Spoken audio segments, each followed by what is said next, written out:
भारत के मुसलमान हो या विश्व के मुसलमान हो, उनको आप आराम से उकसा सकते हो। अगर आप गाजा का कोई मैटर उठा लो, फिलिस्तीन का मैटर उठा लो, तो मुसलमान भावुक हो जाते हैं, इमोशनल हो जाते हैं। मुझे बताइए, जहां भुखमरी हो, जहां बीमारी हो, जहां हिंसा हो, वहां कैंडल मार्च करने से, जिंदाबाद मुर्दाबाद करने से या ये जंतर मंतर पर धरना देने से क्या कोई समाधान होता है क्या? नमस्कार, नमो नारायण। जैसे जैसे समय सूर्य ग्रहण के नज़दीक पहुंच रहा है और चंद्र ग्रहण के आप लोगों के प्रश्न हैं कि 7 सितंबर और 22 सितंबर को जो चंद्र ग्रहण और सूर्य ग्रहण होने वाला है, उसका इस देश पर क्या असर, इसके विषय में हम बहुत एपिसोड्स बना चुके हैं, काफ़ी कुछ कह भी चुके हैं। एक और भी प्रश्न है कि 17 सितंबर को जब मोदी जी 75 वर्ष के हो जाएंगे और 15 अगस्त को जब भारत देश अपने 19वें स्वतंत्र दिवस को जन्म मना चुका होगा, तो मोदी जी का इस देश में क्या स्थान होगा और देश की राजनीति किस दिशा में जाएगी। तो जैसे कि आपको 2225 किसका होगा विनाश एपिसोड के अंतर्गत मैंने दिखाया और बताया है कि ऐसी कई चीज़ें होंगी। अगर आज भी आप एपिसोड को देखा हुआ है, फिर भी देखेंगे, तो आपको लगेगा कि ये बातें अपने आप कैसी साबित हो रही हैं। उस एपिसोड में हमने बहुत स्टार्टिंग में ही कह दिया था कि कई चीज़ें आपको लगेगी न होने वाली हो रही हैं, और जो नहीं होने चाहिए उसको कोई समझना हमारी समझ के बाहर की बात है। लेकिन एक बात पक्की है, प्राइम मिनिस्टर मोदी जी के विषय में भी मैंने कह रखा था कि 17 सितंबर 2025 को जो जन्मदिन 75वां उनका जन्मदिन है, भूल जाओ, उस दिन कोई मोदी रिटायर नहीं हो रहे हैं। मोदी जी की रिटायरमेंट में अभी भी 2 साल हैं, मतलब 2026 वो पूरा करेंगे, 27 के आसपास वो आएंगे। और उनके स्वास्थ्य को लेकर के 7 दिसंबर 2027 से उनके स्वास्थ्य कुछ दिन आगे पीछे, स्वास्थ्य को लेकर के थोड़ी बहुत परिस्थितियां बनती दिखाई दे रही हैं। रहा प्रश्न कि भारत देश की कुंडली और विश्व का क्या उस समय चित्र हम देख रहे हैं, तो आप इस कुछ महीने पहले मेरी चैनल पर दी हुई पॉडकास्ट से मैं आपको ये क्लिप दिखा रहा हूँ। आप इस क्लिप को देखेंगे तो इन नटशेल समझ जाएंगे कि क्या भारत के भविष्य के विषय में मैंने महीनों पहले कह रखा है। मैं आपसे जानना चाहती हूँ, अब जो समय है, आपने बताया ना कि गुरु का अतिचारी समय, 1000 दिनों की तबाही, जिसका एक ट्रेलर अभी हमें देखने को मिला है, तो आने वाला जो समय है, क्या पीएम मोदी के लिए उतना ही ज़्यादा स्ट्रांग रहने वाला है, या कहीं आपको लगता है कि पीएम मोदी कहीं हमें कमज़ोर हो दिखेंगे? क्या कहीं कमज़ोर पड़ सकते हैं? पीएम मोदी कहीं भी कमजोर पड़ेंगे भी नहीं और होने वाले भी नहीं है। लेकिन ये सच है कि हम जब एक नेतृत्व प्रधान जो व्यक्ति होता है, तो परमात्मा तो है नहीं कि हमेशा सब चीजें सही बैठे। तो हम जब आंकलन करते हैं तो ये कहते हैं ना, जैसे क्रिकेट मैच के अंदर होता है कि अरे इस बॉल पे तो चौका लगाना था, अरे इस पे छक्का लगाना था, इस बॉल को नहीं खेलना था। तो काइंड ऑफ जो दिखाई दे रहा है, उनका जन्म तारीख है 17 सितंबर, और 17 सितंबर के बाद मैं आपको एक और तारीख जो मैं बता चुका हूं, 18 अक्टूबर को, जब अतिचारी गति से चलते 5 महीने के बाद कर्क राशि में बृहस्पति आ जाएंगे, तो कुछ नेता उनके पार्टी के अंदर के भी हो सकते हैं, संगठन के भी हो सकते हैं, और अपोजिशन के भी हो सकते हैं, जो उन पर कुछ लांछन लगाने का प्रयास करेंगे, लूज टॉक करेंगे, और हो सकता है मीडिया में उनके खिलाफ एक माहौल बनने का षड्यंत्र हो। इसका दूसरा कारण होगा कि विश्व स्तर पर भी, क्योंकि जिस डिटर्मिनेशन के साथ मोदी जी आगे बढ़ रहे हैं, उनको रोकना बहुत जरूरी हो जाएगा। आप जो दिख रहे हैं इंडिया पाकिस्तान का वॉर है, ये इंडिया पाकिस्तान वॉर नहीं है। इस इंडिया पाकिस्तान की वॉर में हिडन एजेंडा चाइना का भी है और अमेरिका का भी है, क्योंकि चाइना पे जो टैरिफ की मार पड़ी है अमेरिका के द्वारा, उसकी इंडस्ट्री का माल पूरा का पूरा बिक नहीं रहा है वहां पर, तो उसको डंपिंग ग्राउंड चाहिए। प्लस चाइना चाहता है कि किसी भी तरह से मैन्युफैक्चरिंग हब जो चाइना है वो भारत नहीं बनना चाहिए। भारत में तो खूब इन्वेस्टमेंट आ रही है। तो भारत को अगर युद्ध में उलझा दिया जाए, भारत को इतना डिस्टर्ब किया जाए कि वो युद्ध पे ही ध्यान दे, और इन्वेस्टर हमेशा चाहता है कि वो सेफ माहौल में आए। चाइना में तो इस समय कोई वॉर नहीं है, हुँ, तो फिर से वो इन्वेस्टर चाइना की तरफ ही रहेगा, ऐसा चाइना सोचता है। और चाइना दिल्ली तौर से ये चाहता है कि पाकिस्तान के साथ भारत की युद्ध बनी रहे। साइमल्टेनियसली अमेरिका भले हमारा हितैषी दिखा रहा हो खुद को, लेकिन इसमें मैंने कहा धनम मूलम धर्मम, जी, जी। हर रिश्ते की जड़ में धन है। इस क्लिप के माध्यम से आप समझ गए कि जो राजनीति के अंदर उठापटक हो रही है वो तो ठीक है, लेकिन मोदी जी को परेशान करने के लिए अब धीरे धीरे आप देखोगे विपक्ष जमा हो रहा है। 3 मुद्दे विपक्ष ने उठाए हैं। एक तो इलेक्शन कमीशन को लेकर के एसआईआर जो है उस पर, हालांकि सुप्रीम कोर्ट ने कहा भी कि नहीं, जो चल रहा है प्रोसीजर उसको चलने दिया जाए। दूसरा मुद्दा जो विपक्षी, स्पेशली जो कांग्रेस पार्टी देश में उठाना चाहती है, वो हमेशा माइनॉरिटी के अपीजमेंट का होता है। भारत के मुसलमान हो या विश्व के मुसलमान हो, उनको आप आराम से उकसा सकते हो। अगर आप गाजा का कोई मैटर उठा लो, फिलिस्तीन का मैटर उठा लो, तो मुसलमान भावुक हो जाते हैं, इमोशनल हो जाते हैं। आप इस चीज को इसी क्लिप से समझ सकते हो कि प्रियंका गांधी ने पिछले दिनों जो ट्वीट किया, उस ट्वीट को लेकर के कि इजरायली स्टेट आज के समय जेनोसाइड कर रही है। इसने 60,000 लोगों को मार दिया है, इसमें से 18,430 बच्चे थे।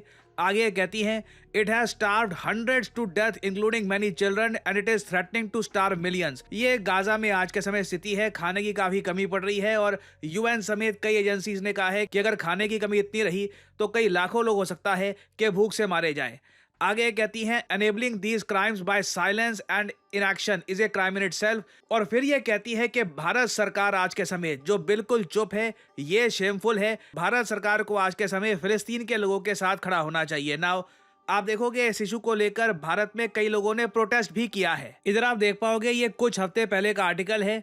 कई मैकडोनल्ड्स आउटलेट्स के बाहर इस तरीके से दिल्ली में प्रोटेस्ट हुए और इजराइल के अगेंस्ट नारे लगाए गए। मुंबई में भी सीपीआईएम जो पॉलिटिकल पार्टी है, इन्होंने कहा कि ये प्रोटेस्ट करना चाहते हैं लार्ज स्केल फिलिस्तीन के सपोर्ट में, मगर बॉम्बे हाई कोर्ट ने रिजेक्ट कर दी सीपीआईएम की प्ली, ये कहकर कि गाजा के लिए बोलना पेट्रियोटिज्म नहीं है, take up issue of our own country. अब इस ट्वीट का मतलब आप समझो। प्रियंका गांधी सचमुच में बहुत चिंतित है मुसलमानों के लिए। गाजा के बच्चे भूख मर रहे हैं और प्रियंका गांधी को चिंता है। उसके 2 कारण हैं। एक तो कांग्रेस की पूरी राजनीति माइनॉरिटी के वोट के ऊपर है। दूसरा, जिस विस्तार से वो पार्लियामेंटेरियन बन करके आई है, वहां मेजॉरिटी वोट देने वाले भी मुस्लिम हैं। मैं इसमें 2 चीजें कॉन्क्रीट, जिसको कहते हैं ना कि आप पॉजिटिव राजनीति करो, कंस्ट्रक्टिव राजनीति करो, डिस्ट्रक्टिव मत करो। आप समस्या मत बताओ, समस्या का समाधान बताओ क्या है। तो भारत देश एकमात्र पहला देश था जिसने फिलिस्तीन को एक राष्ट्र का मान्यता दिया हुआ है। यूनाइटेड नेशंस में कंधे से कंधा मिलाकर भारत फिलिस्तीन के लोगों के साथ खड़ा रहा। तो गाजा में जब बच्चों की भुखमरी के समाचार आते हैं तो ये अच्छे समाचार नहीं है, बुरे समाचार हैं, गलत है। लेकिन मैं यहां मानता हूं कि यहां जो नीति होनी चाहिए वो कंस्ट्रक्टिव नीति ये होनी चाहिए कि हमने खूब राजनीति कर ली विश्व स्तर पर, खूब ह्यूमैनिटी कर ली। पेटा को काम जहां करना चाहिए वहां करने की बजाय हिंदुस्तान में कर रहा है। ह्यूमन राइट्स को जहां काम करना चाहिए वो वहां न करते हुए यहां हिंदुस्तान में कर रहे हैं। फिलिस्तीन में क्यों नहीं कर रहे हो? तो अब ये समय आ गया है कि भारत अगर विश्व गुरु खुद को स्थापित करना चाहता है तो भारत के पास स्पिरिचुअल डिप्लोमेसी है, जिसको मैं कहता हूं कूटनीति का विषय हो गया, आध्यात्मिक कूटनीति। भारत के पास ऐसी ऑर्गेनाइजेशन है, इस्कॉन को भेजो, अक्षय पात्र की खिचड़ी बांटेंगे, गाजा में कोई भुखमरी नहीं होगी। स्वामीनारायण वालों को भेजो, स्वामीनारायण वालों के पास काफी संसाधन है। फिर ये ब्रह्म कुमारी की दीदियां किस दिन काम आएंगी, उनको गाजा में भेजो। ये भारत की डिप्लोमेसी का बहुत बड़ा स्टेप हो सकता है। और जब मैं इन ऑर्गेनाइजेशंस का नाम लेता हूं तो बड़े विनम्रता से और बड़ी सद्भावना से ले रहा हूं। रामकृष्ण मठ मिशन दुनिया के कई इलाकों में काम करता है, उनको कहा जाए कि गाजा के अंदर ह्यूमैनिटेरियन काम करो। अब भारत देश दूसरे देशों में जाकर के क्यों नहीं काम कर सकता? कर सकता है। और मैं कहता हूं अगर ये काम आप आरएसएस वालों को दो तो एक घर से पूरी बाजी की लाखों पैकेट जमा करके वो रोज गाजा में सरप्लस बेच सकते हैं, कोई भुखमरी नहीं होगी। और इजराइल हमारा मित्र देश है। भारत अपने संसाधनों से, अपने प्लेन के माध्यम से वहां के बच्चों को नहीं, वहां के बूढ़ों बुजुर्गों, स्त्रियों पुरुषों सबको खाना खिला सकता है और बरसों तक खिला सकता है।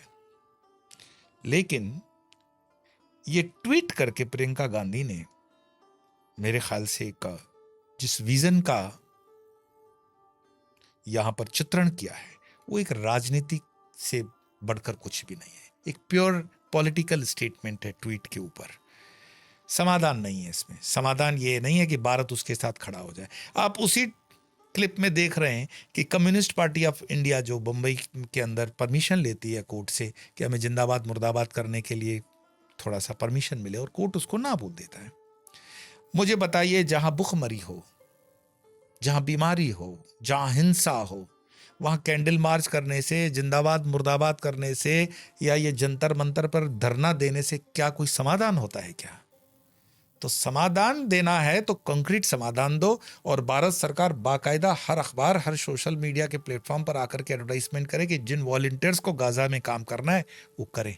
और मैं कहता हूं कि हमारे संबंध जितने इजराइल से अच्छे हैं उसमें इन 4 ऑर्गेनाइजेशन के वॉलंटियर्स को काम करने में कोई दिक्कत नहीं आएगी। चाहे वो इस्कॉन की संस्था हो, चाहे वो ब्रह्म कुमारी की हो, चाहे रामकृष्ण मठ मिशन की हो या कोई अन्य संस्था हो, किया जा सकता है। और ये मेरे ख्याल से एक ऐसा समय है जब भारत अपना नेतृत्व पूरे विश्व को दिखा सकता है कि हम ये कर सकते हैं। लेकिन मोदी जी को अनकंफर्टेबल करने के लिए कुछ भी विपक्ष करने को तैयार है। अब जब सुप्रीम कोर्ट ने उनके इलेक्शन कमीशन वाले मुद्दे को नहीं सुना, फिलिस्तीन के मुद्दे पे जो कुछ बात नहीं आ रही है क्योंकि भारत के मुसलमान जागृत हो चुका है, आप उसको इतनी जल्दी बरगला अब नहीं सकते हो। तो फिर 17 सितंबर जब मोदी जी 75 वर्ष के हो रहे हैं इस साल, तो उनके जीवन में राजनीतिक करियर के अंदर, हम कहेंगे राजनीति में क्या दिख रहा है। तो जैसे कि मैंने बताया, थोड़ी बहुत ऊंचाई नीचाई तो हर जीवन में होती है, लेकिन एक तीसरा आंदोलन जो अभी दिख नहीं रहा है उसको खड़े करने की कोशिश की जाएगी, और वो होगा किसान आंदोलन। और उसके साथ साथ किसान आंदोलन के साथ जो लोग जुड़ेंगे वो जुड़ेंगे ट्रांसपोर्ट के लोग, बैंकिंग के लोग और उस क्षेत्र से जुड़े हुए अन्य सरकारी संगठनों के लोग जुड़ेंगे, ताकि एक समाचार बन पाए कि इस देश के अंदर सब कुछ ठीक नहीं है। बिहार की इलेक्शन के अंतर्गत भी, जो बिहार का इलेक्शन आ रहा है, एक भविष्य को ध्यान में रखते हुए, जिसको हम कहते हैं ना जन्म कुंडली वगैरह, जैसे नेताओं की है, राज्यों की है, राष्ट्रों की है, उसको अगर हम ध्यान में देखें, अगर ये नीतीश कुमार जी को चेहरा बना करके इलेक्शन बिहार में भाजपा सरकार लड़ती है तो भाजपा का सरकार बनाना थोड़ा मुश्किल है। ये संभावनाएं कर दी जाएं कि नीतीश कुमार को उपराष्ट्रपति पद के लिए आगे कर दो और वहां पर कोई युवा नेतृत्व दो, तो एक बार फिर वहां भाजपा अपनी सरकार बनाते हुए दिखती है। अदरवाइज ये थोड़ा चैलेंजिंग है। बाकी परिवर्तन जीवन का नियम है, बहुत कुछ हो सकता है। मैं मानता हूं कि जब हमारे आज़ादी के 79 वर्ष हो चुके हैं तो कुछ चीज़ों पर हमें गौर करने की आवश्यकता है। जैसे आने वाले दिनों के अंदर जैसे अमेरिका टैरिफ कार्ड खेल रहा है, तो इन आंदोलनों में सोशल मीडिया का बहुत बड़ा रोल होता है। और सोशल मीडिया में आप जानते हो, एक है गोदी मीडिया और एक है दोबी मीडिया। दोबी मीडिया वाले कहते हैं कि ये गोदी मीडिया वाला है, और गोदी मीडिया वालों को मैं कहता हूं ये दोबी मीडिया है। दोबी मीडिया का मतलब होता है, जैसे मैं कुछ नाम ही ले लूं, दोबी मीडिया जो मोदी के विरुद्ध है, उसमें कुछ नाम आते हैं, आप गूगल करोगे तो, ये मैं भी गूगल के माध्यम से ही आपको बता रहा हूं। Scoop whip, the wire, news click, the Quint, the print, scroll.in, news laundry, माननीय रवीश कुमार जी, आकाश बनर्जी, ध्रुव राठी और ऐसे 5-7 और नाम, ये मोदी जी के मतलब जिसको कहते हैं ना आलोचना के मुख्य केंद्र में बताए जाते हैं। और गोदी मीडिया तो आप जब इनको सुनते हो तो पता पड़ ही जाता है कि वर्तमान के जितने चैनल चलते हैं उनको गोदी मीडिया ये लोग होते हैं। तो गोदी मीडिया और दोबी मीडिया के बीच में आम आदमी फंसा हुआ है कि कौन सच बोल रहा है कौन नहीं। पता सबको है सच क्या हो रहा है झूठ क्या हो रहा है। पर इसमें ट्रंप एक बार फिर सोशल मीडिया के माध्यम से, सोशल मीडिया प्लेटफॉर्म्स के माध्यम से अराजकता फैलाने के लिए अमेरिकन्स और दूसरे हमारे शत्रु राष्ट्रों की जो लॉबीज हैं वो एक्टिव रहेगी। जरूरत क्या है कि इंडिया को अपनी सर्च इंजन डेवलप करनी चाहिए। ये समय है। हम जो गूगल पे इतने डिपेंडेंट हुए हैं, चाइना की अपनी सर्च इंजन है, रशिया की अपनी सर्च इंजन है। भारत देश के इंजीनियर्स जो विदेशों में काम कर रहे हैं इस समय, हम अपनी सर्च इंजन क्यों डेवलप नहीं कर पा रहे हैं ताकि हम अपने समाचार, अपनी सत्यता को अपने संस्कारों, अपने सनातनों के हिसाब से समझ सकें और अपनी जनरेशन तक पहुंचा सकें। हम उनके एजेंडा को या उनके नैरेटिव को, जो नैरेटिव वो सेट करते हैं, उसको प्रोपोगंडा हम क्यों कर रहे हैं। तो ये सही समय है कि सर्च इंजन अगर हम अपनी बना लें, सोशल मीडिया को जो इन्फ्लुएंस करती है, वो नैरेटिव जो गलत भी कभी एस्टेब्लिश होता है तो उसको रोका जाए। यूएसए के विषय में तो ट्रंप गलती कर ही चुके हैं। पर मैं आपको एक और बात बता दूं, पिछले दिनों भी मेरा एक एपिसोड इस विषय को लग के आया था। कुछ लोगों को पसंद आया, कुछ लोगों को नहीं भी आया। लेकिन मोदी जी की जन्म कुंडली अगर आप देखोगे, आपके स्क्रीन पर होगी मोदी जी की जन्म कुंडली, तो मोदी जी की जन्म कुंडली में शत्रुहंता योग है। और शत्रुहंता योग जब हम कहते हैं तो उसमें कहा जाता है कि अभी तक शत्रुहंता योग जिस भी जन्म कुंडली में होता है, उसके शत्रु को हराने की, उसको शत्रुओं को परास्त करने की ताकत होती है। मोदी जी के जन्म कुंडली के प्रमाण दूंगा कि कनाडा के जस्टिन ट्रूडो मोदी से क्रॉस हुए। आज आप नाम ढूंढोगे तो भी नहीं मिलेगा कहीं गूगल पर, वो कहीं सत्ता में नहीं है। मालदीव के डॉक्टर मोहम्मद मोजू, हाथ पैर जोड़ करके उनको चीफ गेस्ट बना करके मोदी जी को लाना पड़ा कि भैया बड़े भाई हो, बैठो, गलती हो गई। पाकिस्तान के इमरान खान ने जब मोदी के विरुद्ध शत्रुता का भाव रखा, उनके ही लोगों ने उसको अंदर बिठा रखा है और खूब रोटियां तोड़ रहा है। इसी लिस्ट में अमेरिका के प्रेसिडेंट ट्रंप इन दिनों आए हैं, जो डायरेक्टली तो मैं नहीं कहूंगा कि प्रधानमंत्री मोदी की आलोचना या विरुद्ध भाव में है, परंतु शत्रुहंता योग वाले, मोदी जी तो राष्ट्र के लिए जी रहे हैं, तो आप उनके राष्ट्र के साथ जब किसी शत्रु का भाव रखोगे तो सीधी सी बात है तकलीफ में आओगे। तो ट्रंप के लिए तो खतरा है ही, लेकिन साथ साथ में खतरा है एक फील्ड मार्शल मुनीर के लिए भी। उनकी कोई डेट्स या उनकी कोई डिटेल्स हमारे पास नहीं है, परंतु स्वामी योग की जो टीम इस पर पूरे हम रिसर्च वगैरह करते हैं, उसमें से एक प्रश्न कुंडली के माध्यम से आकलन आया कि मुनीर को अपनी ही आर्मी के जनरल से खतरा है। उसको जान से मारने की प्रयास जो होगी वो उसी के आर्मी के लोग करेंगे, और ये प्रयास करेंगे वो, और इसका दोष दे देंगे बलूचिस्तान लिबरेशन आर्मी के लोगों के ऊपर, ताकि विश्व में ये केस एक अलग हो जाए। यस, पाकिस्तान के मुनीर को जान का खतरा है, और एक बार अगर ये डील सेटल हो जाती है तो पाकिस्तान और भारत के रिश्ते कुछ और हो जाएंगे। लेकिन अभी भी मैं कहूँ, सिंदूर जो ऑपरेशन है उस पर पूर्ण विराम नहीं है, अर्धविराम है। जाते जाते भी लोग कई गलतियां कर ही लेते हैं जगत से, क्योंकि भगवान चांस तो देता है, लेकिन वो चांस सब ले पाए ये ज़रूरी नहीं है। कुल मिलाकर के भारत के लग्न कुंडली में जो है, भारत के लग्न में राहु की कुंडली है, और पाकिस्तान की अगर कुंडली देखेंगे तो कंपैरेटिवली पाकिस्तान वीक कुंडली से है।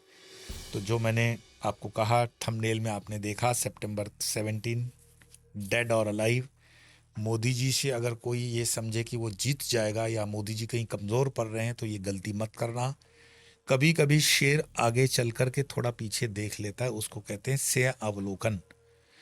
और अगर शेर पीछे देख ले तो 100% वो अटैक करता है। तो शेर जब जा रहा हो तो उसको छेड़ते नहीं हैं। अगर उसने पीछे देख लिया तो वो अटैक करता है। हाँ, स्वास्थ्य को लेकर के जैसे मैंने उनको कहा कि बाकी मंगल उनका जो सेनापति है बड़ा मजबूत है। 2027 तक वो अपनी मर्जी से किसी को नेतृत्व देंगे तो देंगे, उनको हटाना नामुमकिन है। उनके लिए लॉबी बनाने के लिए भले ही बीजेपी के अंदर से आवाज़ें आएं, पर वो सक्सेस नहीं होंगी। और मोदी जी बिल्कुल इस राष्ट्र को नेतृत्व दे रहे हैं और उनके ही नेतृत्व में ये देश अपने सर्वोपरि ऊंचे स्थान तक पहुंचेगा। इन्हीं शुभकामनाओं के साथ, इन्हीं प्रार्थनाओं के साथ आज इतना ही। फिर मिलेंगे, तब तक के लिए नमो